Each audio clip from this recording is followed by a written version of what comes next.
Morning by morning, new mercies I see. Shalom saudara, damai sejahtera Allah yang melampaui segala akal, memelihara hati dan pikiran kita.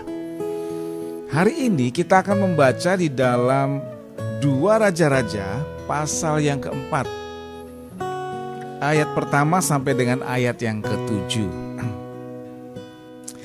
Kita telah melihat bahwa ada seorang istri yang suaminya meninggal, dan suaminya itu adalah seorang nabi.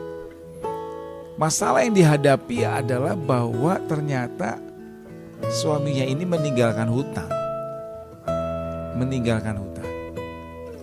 Atau kemungkinan yang kedua, bahwa ibu ini untuk mencukupkan kedua anaknya karena tidak ada suaminya lagi, jadi bersusah payah karena kurang, akhirnya dia berhutang. Nah, hutangnya sangat banyak sampai satu titik penagih hutang datang ingin mengambil anak-anaknya untuk menjadi budak. Masalah lagi, hutang belum selesai, anak-anaknya mau diambil menjadi budak. Nah, kapan anak-anak itu bisa dibebaskan? Sampai hutangnya terbayar. Nah, bagaimana hutangnya bisa dibayar sementara budak itu bekerja tanpa gaji? Dan ibunya aja udah bersusah payah karena tidak punya pekerjaan yang baik. Jadi masalah ibu ini bertumpuk-tumpuk dan akhirnya sampai kepada satu titik dia udah gak tahan, dia lapor kepada Elisa. Dan ketika dia ceritakan nasibnya kepada Elisa, Elisa berkata, "Ibu, apa yang dapat aku perbuat bagimu?" Tapi Elisa bertanya kepada ibu ini, "Apa yang kamu punya?" Di dalam ayat yang kedua, jawab Elisa kepadanya, "Apakah yang dapat ku perbuat bagimu? Beritahukanlah kepadaku apa-apa yang kau punya di rumah." Lalu perempuan ini berkata, "Hambamu ini tidak mempunyai apa-apun di rumah kecuali sebuah buli-buli berisi minyak." Saya bersyukur apa yang Tuhan kerjakan buat janda ini, ya, melalui sedikit minyak dalam buli-buli itu, Tuhan melipat gandakan. Ketika Elia memerintahkan akan si ibu ini untuk mengumpulkan bejana-bejana kosong, meminjam dari tetangga-tetangganya, dan setiap bejana yang kosong itu dipenuhi minyak, terjadi pelipat gandaan yang luar biasa. Sampai bejana yang kosong habis, minyak itu berhenti mengalir. Saudaraku, setiap kita punya masalahnya masing-masing. Tapi ayat ini ingin memberitahukan kepada kita masalah yang dihadapi oleh si janda, yaitu kehilangan suaminya karena meninggal, pelindung, pemberi arahan, seorang yang bisa dapat diandalkan sudah gak ada lagi. Lalu bagian berikutnya adalah ekonomi. Jelas banget ayat ini. Saya tidak tahu apa yang saudara alami hari-hari ini. Beberapa orang memang punya masalah karena tidak ada lagi yang bisa diandalkan. Dan ditambah lagi dengan masalah beban ekonomi dan hutang piutang. Jadi beban yang sangat berat yang dialami oleh ibu janda ini. Saudara, saya tidak paham apa yang saudara alami. Tetapi ada hal yang luar biasa yang Tuhan kerjakan dan menginspirasikan melalui kisah ini. Biasanya kalau orang sedang dalam kesulitan yang hebat, itu selalu melihat orang lain. Iri betapa orang itu kok bisa seperti itu. Iri bahkan berkata orang itu orang berdosa, tapi kok hidupnya bisa lebih baik dari saya yang sungguh-sungguh dengan Tuhan. Bahkan saya itu cinta Tuhan, melakukan apa yang Tuhan perintahkan, tapi kenyataan hidup saya kok menjadi susah kayak gini. Kita biasanya iri, ya. Dan Tuhan berkata jangan iri, jangan. Tuhan itu punya solusi pasti. Ya. Nah, menariknya solusi yang Tuhan berikan kepada janda ini juga bukan dari luar dirinya, tetapi dari dalam, dari yang dia miliki, yaitu minyak. Nah, karena itulah satu-satunya yang dia miliki. Nggak ada yang lain yang bisa yang dia punya, nggak ada yang lain. Cuma itu. Nah, saudaraku, Tuhan itu mencari yang kita miliki.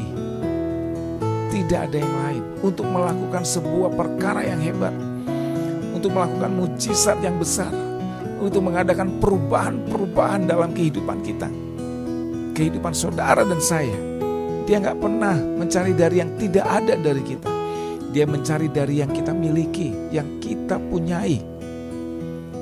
Bisa jadi itu sebuah keahlian saudara, bisa jadi itu adalah sedikit uang dari yang saudara miliki, bisa jadi itu adalah bakat saudara, anak-anak saudara, apa saja yang ada di sekitar saudara yang saudara miliki. Tuhan bisa pakai itu. Mungkin kita menganggap itu sesuatu yang gak ada gunanya, terlalu rendah, terlalu sedikit, gak memungkinkan untuk bisa menolong kesukaran dan kesulitan yang dihadapi. Ingat, bersama dengan Tuhan yang hebat, yang kecil itu bisa menjadi luar biasa. Tuhan itu dahsyat. Beberapa tahun yang lalu, waktu yang cukup lama, saya lupa peristiwa itu, mungkin kira-kira tahun 2003 ya, 2003, jadi ya 17 tahun, 18 tahun yang lalu. Saya memiliki sebuah kelompok kecil, kelompok sel yang isinya hampir rata-rata dari 8 kepala keluarga, 10-an kepala keluarga, itu hampir rata-rata mereka adalah mantan para nabi. Dan salah satu murid saya ini datang kepada saya, istrinya, saudara, dan menceritakan hal-hal yang susah karena pekerjaan suaminya gak mungkin bisa mencukupkan kebutuhan hidupnya dengan 2 orang anak. Jadi ibu ini mencoba mencari cara agar bisa mencukupkan kebutuhan hidupnya. Dan susah. Gimana caranya? Dalam keluhan yang paling dalam, dia datang kepada Tuhan dan memohon agar Tuhan menolong kehidupannya yang terlibat hutang piutang karena suaminya gak bisa lagi menopang kehidupannya. Pertanyaan yang luar biasa yang Tuhan berikan kepada ibu ini adalah, apa yang kamu miliki? Ibu ini berkata, aku gak punya apa-apa Tuhan, aku gak punya apa-apa. Tapi pertanyaan Tuhan gak pernah keluar dari hal itu. Gak pernah dia meminta dari yang tidak dia miliki. Sampai satu kali akhirnya dia berkata, dia keluarkan uang, saudaraku, uang 10.000. Aku cuma punya ini 10.000. Sebentar anakku datang pulang dari sekolah, lalu uang itu dipakai untuk jajan habis dan saya udah gak punya apa-apa lagi. Tapi Tuhan berkata kepada ibu ini, apa yang kamu punya? Aku cuma punya uang 10.000. Firman Tuhan kepadanya berkata begini, apa yang kamu bisa? Dia coba ingat-ingat saudaraku, dan dia bisa membuat snack ya, namanya kue bawang. Saudara tahu, ibu ini memberikan sampel kepada saya. Setelah itu saya bawa dan saya jual ke tetangga saya. Ya, dia pesan 2 kilo, 1 kilo, 3 kilo. Lalu dia buat lagi yang namanya kuping gajah, saudara.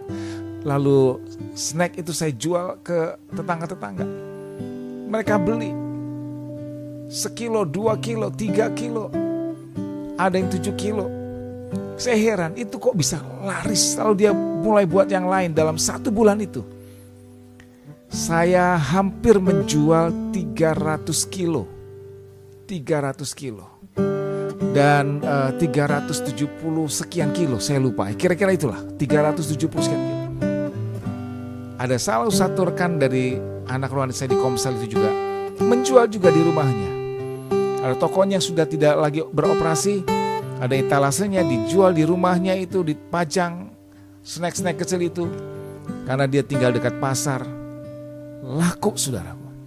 Dia telah menjual lebih dari 600 kilo. Saya melihat bagaimana cara Tuhan itu luar biasa, dan dia menjual dalam momen yang pertama itu 2 ton dalam 1 bulan. Momen yang kedua 1,5 ton. Ini luar biasa sekali, luar biasa. Lalu setelah itu datang ke gereja, saudaraku, dengan ceriahnya. Saya ada duduk persis di bangku dekat pintu gerbang gereja. Lalu ketika ketemu saya berkata, "Halo Pak Ferry, gimana kabarnya?" Dengan sukacita luar biasa. Lalu dia salami saya dan saya salami dia. Saya sedang duduk di bawah itu, di bangku, ya. Dan ketika dia salami menunduk, itu kalung emas berjuntai besar. Tuhan memberkati dengan apa yang dia miliki. Dari uang 10.000 itu, dia membeli bahan-bahan. Dan dari uang yang sedikit itu diolah, telah memberkati hidupnya secara luar biasa. Dan Alkitab berkata, ayat yang ke-6, ketika bejana-bejana itu sudah penuh, berkatalah perempuan itu kepada anaknya, "Dekatkanlah kepadaku sebuah bejana lagi." Tetapi jawabnya kepada ibunya, "Tidak ada lagi bejana." Lalu berhentilah minyak itu mengalir. Ayat yang ke-7, kemudian pergilah perempuan itu memberitahukannya kepada abdi Allah. Dan orang ini berkata, "Pergilah, jualah minyak itu, bayarlah hutangmu, dan hiduplah dari lebihnya engkau serta anak-anakmu." Luar biasa. Saya ingin menyampaikan kepada saudara hal penting ini. Tuhan gak mencari yang tidak kau miliki. Dia dapat memberkati bahkan yang dianggap remeh oleh banyak orang. Tapi di tangan Tuhan, itu menjadi hal yang luar biasa, yang akan memberkati hidupmu dan bahkan orang lain di sekitarmu. Lihat, jangan remehkan apa yang kau miliki, sebab Tuhan dapat melakukannya untuk hidupmu dan untuk kemuliaan Tuhan.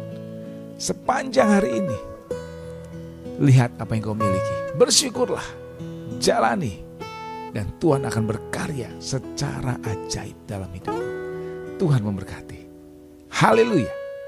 Amin.